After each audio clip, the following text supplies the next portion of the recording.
ನಮಸ್ಕಾರ ಕದಂಬ ನ್ಯೂಸ್ಗೆ ಸ್ವಾಗತ. ನಾನು ಸೋನಿಕಾ ಸುದೇಶ್. ಮೊದಲಿಗೆ ಮುಖ್ಯಾಂಶಗಳು.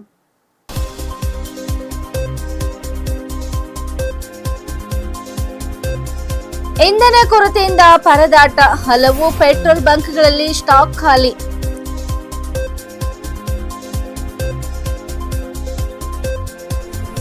ನೀಟ್ ಬರೆದ ವಿದ್ಯಾರ್ಥಿನಿಯ ಆತ್ಮಹತ್ಯೆ ಪ್ರಕರಣಕ್ಕೆ ಬಿಗ್ ಟ್ವಿಸ್ಟ್, ಪಿಯುಸಿಯಲ್ಲೇ ಫೇಲ್ ಆಗಿದ್ದ ಭಾಗ್ಯಶ್ರೀ.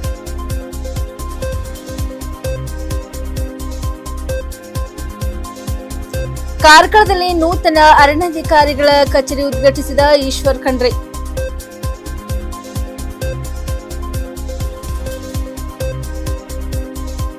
ಭಟ್ಕಳದಲ್ಲಿ ಹಿಂದೂ ಮುಸ್ಲಿಂ ಉದ್ವಿಗ್ನತೆ, ಶಾಂತಿ ಕಾಪಾಡಲು ಪೊಲೀಸರ ಲಘು ಲಾಠಿ ಚಾರ್ಜ್.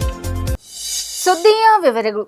ಭಾಲ್ಕಿ ನಗರ ಸೇರಿದಂತೆ ವಿವಿಧ ಭಾಗಗಳಲ್ಲಿ ಪೆಟ್ರೋಲ್ ಮತ್ತು ಡೀಸೆಲ್ ಅಭಾವ ಉಂಟಾದ ಹಿನ್ನೆಲೆಯಲ್ಲಿ ವಾಹನ ಸವಾರರು ಇಂಧನಕ್ಕಾಗಿ ಪೆಟ್ರೋಲ್ ಬಂಕ್ಗಳ ಮುಂದೆ ದೀರ್ಘ ಸಾಲಿನಲ್ಲಿ ನಿಂತ ದೃಶ್ಯಗಳು ಕಂಡು ಬಂದವು. ತೈಲ ಸರಬರಾಜಿನಲ್ಲಿ ವ್ಯತ್ಯಯ ಉಂಟಾದ ಕಾರಣ ಹಲವು ಬಂಕ್ಗಳಲ್ಲಿ ಇಂಧನ ಸಿಗದೆ ವಾಹನ ಸವಾರರು ಪರದಾಡಿದರು. ಬೆಳಗ್ಗೆಯಿಂದಲೇ ಬೈಕ್, ಕಾರು, ಆಟೋ ಹಾಗೂ ಸರಕು ವಾಹನಗಳ ಚಾಲಕರು ಪೆಟ್ರೋಲ್ ಬಂಕ್ಗಳಿಗೆ ಆಗಮಿಸಿ ಗಂಟೆಗಳ ಕಾಲ ಕಾಯಬೇಕಾದ ಪರಿಸ್ಥಿತಿ ನಿರ್ಮಾಣವಾಗಿತ್ತು. ಕೆಲ ಬಂಕ್ಗಳಲ್ಲಿ ಪೆಟ್ರೋಲ್ ಇಲ್ಲ, ಡೀಸೆಲ್ ಸ್ಟಾಕ್ ಮುಗಿದಿದೆ ಎಂಬ ಫಲಕಗಳನ್ನು ಅಳವಡಿಸಿ ಬಂಕ್ಗಳನ್ನು ಮುಚ್ಚಲಾಗಿದೆ. ಇಂಧನ ಅಭಾವದ ಸುದ್ದಿ ಹರಡುತ್ತಿದ್ದಂತೆ ಜನರು ಮುಂಜಾಗ್ರತಾ ಕ್ರಮವಾಗಿ ಹೆಚ್ಚಿನ ಪ್ರಮಾಣದಲ್ಲಿ ಪೆಟ್ರೋಲ್ ಹಾಗೂ ಡೀಸೆಲ್ ಸಂಗ್ರಹಿಸಲು ಮುಂದಾದರು. ಇದರಿಂದಾಗಿ ಕೆಲವೆಡೆ ವಾಹನಗಳ ದಟ್ಟಣೆ ಹೆಚ್ಚಾಗಿ ಸಂಚಾರಕ್ಕೂ ಅಡಚಣೆ ಉಂಟಾಯಿತು.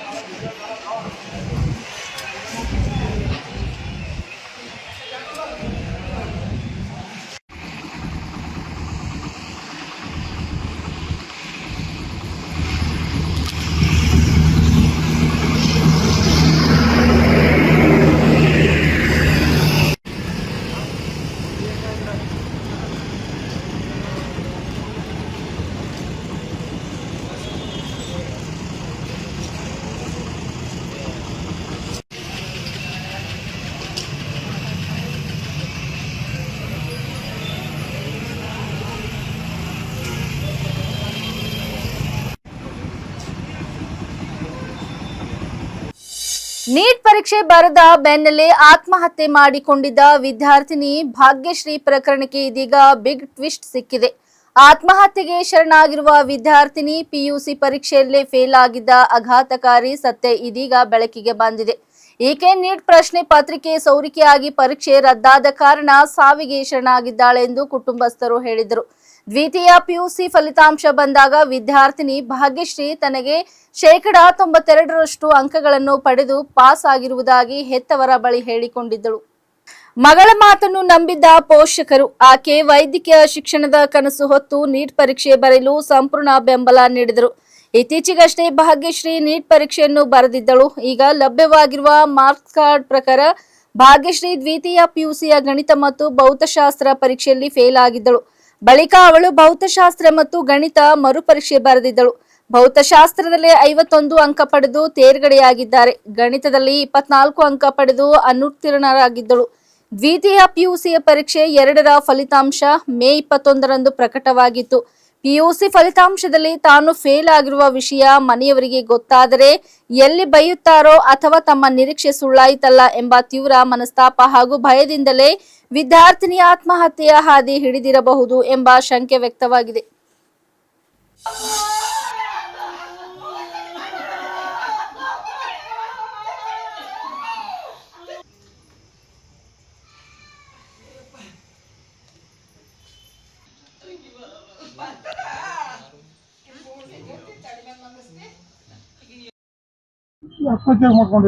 ಏನ್ ಮಾಡ್ಕ ಯಾವ್ದು ರೀತಿ ಏನ್ ಸರ್ ಯಾವ್ದು ವಿಷಯ ಹೇಳಕ್ಕಾಗಲ್ಲ. ಸ್ವಲ್ಪ ಫೀಲಿಂಗ್ ಇತ್ತು.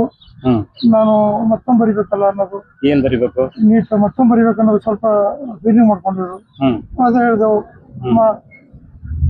ಪರ್ಸೆಂಟೇಜ್ ಹೆಚ್ಚಿದ್ರೆ ಕಡಿಮೆ ಬರ್ತದ, ಏನಾದ್ರು ಮಾಡಕೈತೆ ಡಿಗ್ರಿ ಯಾವಾಗ ಅದ್ರ ಬಗ್ಗೆ ತೆರಿ ಕಟ್ಸ್ಬೇಕು. 92% ಮೆಡಿಕಲ್ ಮಾಡ್ಬೇಕನ್ನ ಏನಿತ್ತು, ಮೆಡಿಕಲ್ ಮಾಡ್ಬೇಕನ್ನ ಏನಿತ್ತು. ಈಗ ರೀ ಎಕ್ಸಾಮ್ ಆದ ನಂತರ ಏನ್ ಮತ್ತೆ ಮುಂದಿನ ತಿಂಗಳಿಗೆ ಅಲ್ಲ ಎಕ್ಸಾಮ್ ರದ್ದು ಆಯ್ತಲ್ಲ ಬರ್ದಿರ ಅವಾಗಿಂದ ಮುಖ ಸ್ವಲ್ಪ ಮಾಡ್ಕೊಂಡು ಒಂದು ಮೂವ್ ನಿಲ್ತಿದ್ರು. ಅದೇ ಫೀಲಿಂಗ್. ಏನ್ ಹೇಳ್ಕೊಂಡು ಇನ್ನು ಚೆನ್ನಾಗಿದ್ದಾರಲ್ಲ. ಏನ್ ಬೆಳಿಗ್ಗೆ ಆಗಿರ್ಬೇಕು ಅನ್ಸುತ್ತೆ ಸುಮಾರು. ಏನಾದ್ರೆ 12 ಗಂಟೆ ಬೆಳಿಗ್ಗೆ ನೋಡ್ರಿ. ಡೆತ್ ನೋಟ್ ಅದೇನ್ರ ಬರ್ತೈತಿ? ಏನಿಲ್ಲ ಸರ್. ಯಾರಿಗಾರ ಮೆಸೇಜ್ ಕಳ್ಸೋದು? ಏನಿಲ್ಲ, ಯಾವ್ದೇನು ಮೊಬೈಲು ಏನ್ ಯಾವ್ದಿಲ್ಲ. ಅಪರಂಜಿ ಬಂಗಾರ ಇತ್ತು, ಅದ್ರ ಏನು ಅದ್ರ ಬಗ್ಗೆ ಇಲ್ಲ. ಏನಿಲ್ಲ. ಸ್ವಲ್ಪ ಫೀಲಿಂಗ್ ಅದೇ ಇರ್ಬೋದು ಅಂತ ಅನಿಸ್ತದೆ. ಈಗ ನಾವು ಯಾರಿಗೂ ಅಪವಾದ ಮಾಡೋದು ಒಳ್ಳೇದಲ್ಲ. ಯಾರಿಗೂ ಅಪವಾದ ಕೊಡೋದು ಬೇಡ ಸರ್, ಯಾರಿಗೂ ಕೊಡೋದು ಬೇಡ. ಈಗ ನಮ್ಮ ಮುಸ್ಲಿಂ ನಾವು ಯಾರಿಗೆ ಅನ್ನೋದು ಏನು ಅನ್ನೋದು ಬೇಡ, ಅನ್ನೋದು ಬೇಡ. ಏನದು ನಮ್ಮ ಮುಸ್ಲಿಂ ಹೋಗ್ಯಾವ, ನಾವೇನು ಅನ್ನೋಕೆ ಬರಲ್ಲ. ಅದ್ರ ಬಗ್ಗೆ ಯಾರಿಗೂ ಬದಲು ಮಾಡೋದು ಬೇಡ, ಯಾರಿಗೂ ಅಪವಾದ ಕೊಡೋದು ಬೇಡ. ಡಿಮ್ಡ್ ಅರಣ್ಯ ಸಮಸ್ಯೆಯಿಂದ ಸಾರ್ವಜನಿಕರು ಹಲವು ವರ್ಷಗಳಿಂದ ಸಂಕಷ್ಟ ಅನುಭವಿಸುತ್ತಿದ್ದು, ಸಮಸ್ಯೆ ಪರಿಹಾರಕ್ಕಾಗಿ ರಾಜ್ಯ ಸರ್ಕಾರ ಪ್ರಾಮಾಣಿಕ ಪ್ರಯತ್ನ ನಡೆಸುತ್ತಿದೆ ಎಂದು ಅರಣ್ಯ ಪರಿಸರ ಮತ್ತು ಜೀವಿಶಾಸ್ತ್ರ ಇಲಾಖೆ ಸಚಿವ ಈಶ್ವರ್ ಖಂಡ್ರೆ ಹೇಳಿದರು. ಕಾರ್ಕಳದಲ್ಲಿ ನೂತನ ವಲಯ ಅರಣ್ಯಾಧಿಕಾರಿಗಳ ಕಚೇರಿಯನ್ನು ಉದ್ಘಾಟಿಸಿ ಮಾತನಾಡಿದ ಅವರು, ಬಿಜೆಪಿ ಸರ್ಕಾರದ ಅವಧಿಯಲ್ಲಿ ಡಿಮ್ಡ್ ಅರಣ್ಯ ಗುರುತಿಸುವಲ್ಲಿ ನಡೆದ ಲೋಪಗಳಿಂದ ಅನೇಕ ರೈತರು ಮತ್ತು ಸಾರ್ವಜನಿಕರು ಸಮಸ್ಯೆಗೆ ಸಿಲುಕಿದ್ದಾರೆ ಎಂದು ಆರೋಪಿಸಿದರು. ಈ ಹಿನ್ನೆಲೆಯಲ್ಲಿ ಸುಪ್ರೀಂ ಕೋರ್ಟ್ಗೆ ಮರು ಮನವಿ ಸಲ್ಲಿಸಲು ಜಿಲ್ಲಾ ಹಾಗೂ ರಾಜ್ಯ ಮಟ್ಟದ ಸಮಿತಿಗಳನ್ನು ರಚಿಸಲಾಗಿದ್ದು, ಸಮಸ್ಯೆಗೆ ಶಾಶ್ವತ ಪರಿಹಾರ ಕಂಡುಕೊಳ್ಳಲು ಕ್ರಮ ಕೈಗೊಳ್ಳಲಾಗುತ್ತದೆ ಎಂದು ತಿಳಿಸಿದರು. ಅರಣ್ಯ ಸಂರಕ್ಷಣೆಯಲ್ಲಿ ಮುಂಚೂಣಿ ಸಿಬ್ಬಂದಿಯ ಪಾತ್ರ ಅತ್ಯಂತ ಮಹತ್ವದ್ದಾಗಿದ್ದು, ಅವರಿಗೆ ಅಗತ್ಯ ಸುರಕ್ಷಿತ ಸಾಧನೆಗಳನ್ನು ಒದಗಿಸಲು ಅಧಿಕಾರಿಗಳಿಗೆ ಸೂಚನೆ ನೀಡಿರುವುದಾಗಿ ಹೇಳಿದರು. ಜಾಕೆಟ್, ಶೋ, ಆಧುನಿಕ ಹಗುರ ಬಂದೂಕ ಸೇರಿದಂತೆ ಅಗತ್ಯ ಸೌಲಭ್ಯಗಳನ್ನು ಸಿಬ್ಬಂದಿಗೆ ನೀಡಲಾಗುವುದು ಎಂದರು. ಈ ಸಂದರ್ಭದಲ್ಲಿ ಸಚಿವರು ಸಸಿ ನೆಟ್ಟು ಪರಿಸರ ಸಂರಕ್ಷಣೆಯ ಸಂದೇಶ ಸಾರಿದರು. ಭಟ್ಕಳ ಪಟ್ಟಣದಲ್ಲಿ ನಿನ್ನೆ ರಾತ್ರಿ ಹಠಾತ್ ಆಗಿ ಹಿಂದೂ ಮುಸ್ಲಿಂ ಸಮುದಾಯಗಳ ಮಧ್ಯೆ ಉದ್ವಿಗ್ನತೆ ಉಂಟಾಗಿ ಪರಿಸ್ಥಿತಿ ಹದಗೆಡದಂತೆ ತಡೆಯಲು ಹಾಗೂ ಶಾಂತಿ ಕಾಪಾಡಲು ತಾಲೂಕು ಪೊಲೀಸರು ಲಘು ಲಾಠಿ ಚಾರ್ಜ್ ನಡೆಸಿದರು. ಭಟ್ಕಳ ಸಮೀಪದ ಶಿರಾಲಿಯಲ್ಲಿ ಮುಳುಗಿ 11 ಮಂದಿ ಮೃತಪಟ್ಟ ದುರಂತದ ನಡುವೆಯೇ ನಿನ್ನೆ ರಾತ್ರಿ ಭಟ್ಕಳ ಪಟ್ಟಣದಲ್ಲಿ ಹಿಂದೂ ಮುಸ್ಲಿಂ ಸಮುದಾಯಗಳ ಮಧ್ಯೆ ಘರ್ಷಣೆ ನಡೆದಿದೆ. ಈ ಘಟನೆ ಮೊದಲು ತೆರವುಗೊಳಿಸಲಾಗಿದ್ದ ಒಂದು ಕಟ್ಟಡ ಸ್ಥಳದಲ್ಲಿ ಮತ್ತೆ ನಿರ್ಮಿಸಲು ಮುಂದಾದಾಗ ಸಂಭವಿಸಿದೆ. ಆದರೆ ಸ್ಥಳೀಯ ಮುಸ್ಲಿಂ ಸಮುದಾಯದವರು ಇದಕ್ಕೆ ಆಕ್ಷೇಪ ವ್ಯಕ್ತಪಡಿಸಿ ಎರಡು ಗುಂಪುಗಳ ನಡುವೆ ವಾಗ್ವಾದ ನಡೆದಿದೆ. ಸ್ಥಳೀಯರ ಪ್ರಕಾರ ಆ ಸ್ಥಳದಲ್ಲಿ ಹಲವು ವರ್ಷಗಳಿಂದ ಒಂದು ಪೂಜಾ ಸ್ಥಳ ಇತ್ತು. ಅಭಿವೃದ್ಧಿ ಕಾಮಗಾರಿಗಳಿಗಾಗಿ ಅಧಿಕಾರಿಗಳು ಅದನ್ನು ತೆರವುಗೊಳಿಸಿದರು. ಆದರೆ ಕೆಲ ಮುಸ್ಲಿಂ ಸಂಘಟನೆಗಳು ಅಲ್ಲಿ ನಿರ್ಮಾಣಕ್ಕೆ ಮತ್ತೆ ಆಕ್ಷೇಪ ವ್ಯಕ್ತಪಡಿಸಿದ್ದರಿಂದ ತಾತ್ಕಾಲಿಕವಾಗಿ ನಿರ್ಮಿಸಲಾಗಿದ್ದ ರಚನೆಯನ್ನು ತೆರವುಗೊಳಿಸಲು ಯತ್ನಿಸಿದ್ದರೆ ಹಿಂದೂ ಸಂಘಟನೆಗಳು ಅದನ್ನು ಕಾಪಾಡಲು ಮುಂದಾದವು. ಇದರಿಂದ ಉಭಯ ಗುಂಪುಗಳ ನಡುವೆ ತೀವ್ರ ವಾಗ್ವಾದ ನಡೆಯಿತು. ಬಳಿಕ ತಳ್ಳಾಟ, ಜಗಳ, ಘರ್ಷಣೆಗೂ ಕಾರಣವಾಯಿತು. ಭಟ್ಕಳ ಪೊಲೀಸರು ಮಧ್ಯಪ್ರವೇಶಿಸಿ ಪರಿಸ್ಥಿತಿಯನ್ನು ಶಾಂತಗೊಳಿಸಲು ಪ್ರಯತ್ನಿಸಿದರು. ವಾಗ್ವಾದ ಮತ್ತಷ್ಟು ತೀವ್ರಗೊಂಡಿದ್ದು, ಶಾಂತಿ ಮಾತುಕತೆ ನಡೆಸಲು ಮುಂದಾದ ಒಬ್ಬ ಪೊಲೀಸ್ ಅಧಿಕಾರಿಯನ್ನು ಕೂಡ ಕೆಲವರು ತಳ್ಳಿದ ಘಟನೆ ನಡೆದಿದೆ. ಇದರಿಂದ ಆಕ್ರೋಶಗೊಂಡ ಪೊಲೀಸರು ಲಘು ಲಾಠಿ ಚಾರ್ಜ್ ನಡೆಸಿ ಪರಿಸ್ಥಿತಿಯನ್ನು ನಿಯಂತ್ರಣಕ್ಕೆ ತಂದರು.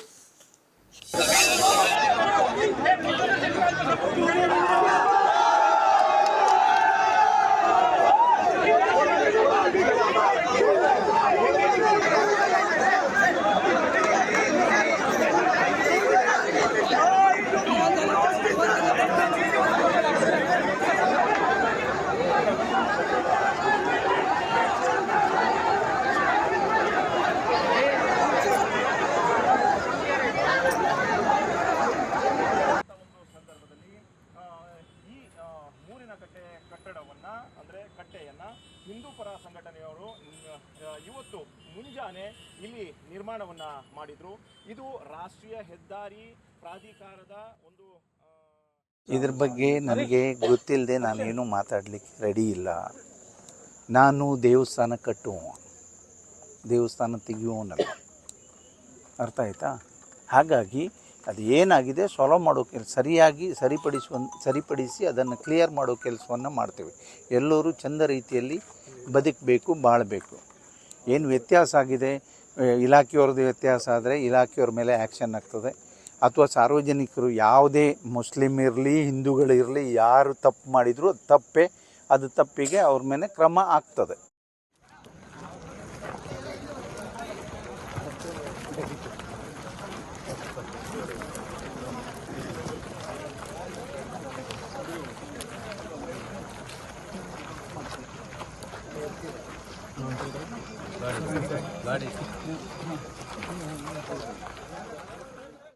ये आज को जो घटना हुई है वो नेशनल हाईवे में इधर IRB का काम चल रहा है, नेशनल हाईवे अथॉरिटी और IRB कॉन्ट्रैक्टर से रोड वाइंडिंग का बड़ा काम चालू है इधर पे।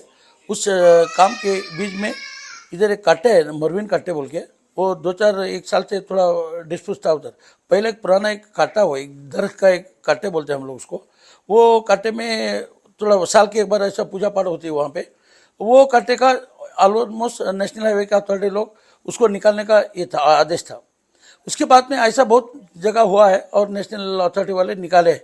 इधर क्या करे वो लोग, वो निकाल के बाजू जो पड़ोस में जो जगह है उसके लग के इसको शिफ्ट करने की कोशिश की है 8 बाय 8 फीट में। उधर हमारा एक मुस्लिम का जगह था, उसमें तो डिस्प्यूट हो गया। हम लोग भी कहा ये हमारे मुस्लिम एरिया में अच्छा नहीं लगता है, फिर वहाँ पे एक कट्टा बना करके कुछ बाद में पूजा पाठ हो जाएगी या उसके बारे में कुछ भी प्रॉब्लम हो जाएगा या कोई आदमी कुछ गोश या वगैरह कुछ रख के कुछ फितना होने का चांस रहेगा, इसलिए तुम ये मामला में हम इन्वॉल्वमेंट नहीं होते। हम नेशनल अथॉरिटी को बोला, DC को भी बोला, इसमें हमारे को नेशनल अथॉरिटी तुम्हारे क्या डिपार्टमेंट में नेशनल हाईवे और सुप्रीम कोर्ट में क्या आदेश है उसको फॉलो करो। सुप्रीम कोर्ट में बाकायदा आदेश है और एक ऑर्डर आया है और हर जगह जो मस्जिद हो, मंदिर हो, दरगाह हो, उसको निकालने का। हुबली में भी एक दरगाह निकाला गया हाईवे रोड का, निकाल के बाकायदा मैयत और हड्डी बिड्डी पूरी निकाल के शिफ्ट किया। हमने ऐसा कहा उनको, वो लोग का ऐसे था, मगर अचानक वो लोग हमारा प्रशासन और हमारे तहसीलदार और पुलिस डिपार्टमेंट मिलके जो हिंदू संगठन है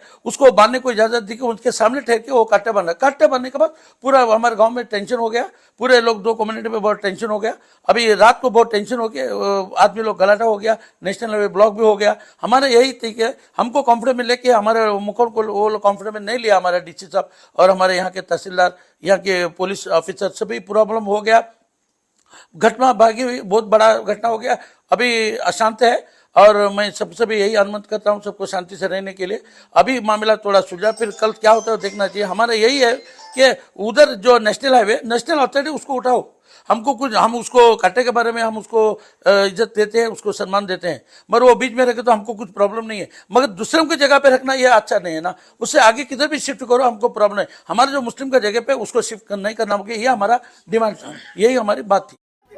ದೇಶದಲ್ಲಿ ಮತ್ತೆ ಇಂಧನ ದರ ಏರಿಕೆಯ ಹೊರೆ ಜನರ ಮೇಲೆ ಬಿದ್ದಿದೆ. ಸೋಮವಾರ ಪೆಟ್ರೋಲ್ ದರವನ್ನು ಲೀಟರ್ಗೆ 2.61 ರೂಪಾಯಿ ಹಾಗೂ ಡೀಸೆಲ್ ದರವನ್ನು 2.71 ರೂಪಾಯಿ ಹೆಚ್ಚಿಸಲಾಗಿದ್ದು, ಕಳೆದ 2 ವಾರಗಳಲ್ಲಿ ಇದು 4ನೇ ಬಾರಿ ನಡೆದ ದರ ಏರಿಕೆಯಾಗಿದೆ. ಮೇ 15ರಿಂದ ಆರಂಭವಾದ ಈ ಸರಣಿ ಏರಿಕೆಯಿಂದ ಒಟ್ಟಾರೆ ಪೆಟ್ರೋಲ್ ಮತ್ತು ಡೀಸೆಲ್ ದರಗಳಲ್ಲಿ ಸುಮಾರು 7.5ರಷ್ಟು ಹೆಚ್ಚಳವಾಗಿರುವುದು ಸಾಮಾನ್ಯ ಜನರಲ್ಲಿ ಆತಂಕ ಮೂಡಿಸಿದೆ.